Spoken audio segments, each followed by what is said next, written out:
Corona ভাইরাসের নতুন variant দিয়ে সংক্রমণ কিন্তু বেড়েই চলেছে। প্রায় প্রতিদিনই কিন্তু করোনা আক্রান্ত রোগীর সংখ্যা বৃদ্ধি পাচ্ছে। যদিও নতুন ভ্যারিয়েন্টের সংক্রমণ ক্ষমতা কিন্তু বেশি, কিন্তু রোগ বেশি তীব্র করতে পারে না বা মৃত্যু হার কিন্তু কম। তবে একদম চিন্তামুক্ত হওয়ার কারণ নেই, কারণ যেসব রোগীর বয়স সাধারণত 60 বছরের বেশি, যাদের ইমিউন সিস্টেম দুর্বল এবং যারা সাধারণত ডায়াবেটিক রোগী অথবা হাইপারটেনসিভ রোগী যারা, তাদের জন্য কিন্তু মোটেও সুখবর নয়।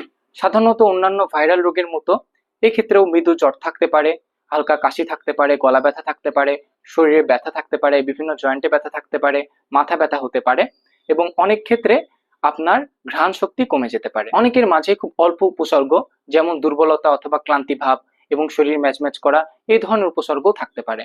তাই এই ধরনের উপসর্গ কারোর মাঝে থাকলে অবশ্যই গুরুত্বপূর্ণ পরীক্ষা নিরীক্ষা করুন, চিকিৎসা নিন এবং অবশ্যই আইসোলেশনে থাকবেন, অর্থাৎ বাড়ির বাইরে যাবেন না। বাইরে চলাচলের ক্ষেত্রে অবশ্যই স্বাস্থ্যবিধি মেনে সবাইকে চলতে হবে, মাস্ক পরিধান করতে হবে, যখন হাঁচি কাশি আসবে অবশ্যই নাক মুখ ঢেকে সেখানে হাঁচি কাশি দিতে হবে।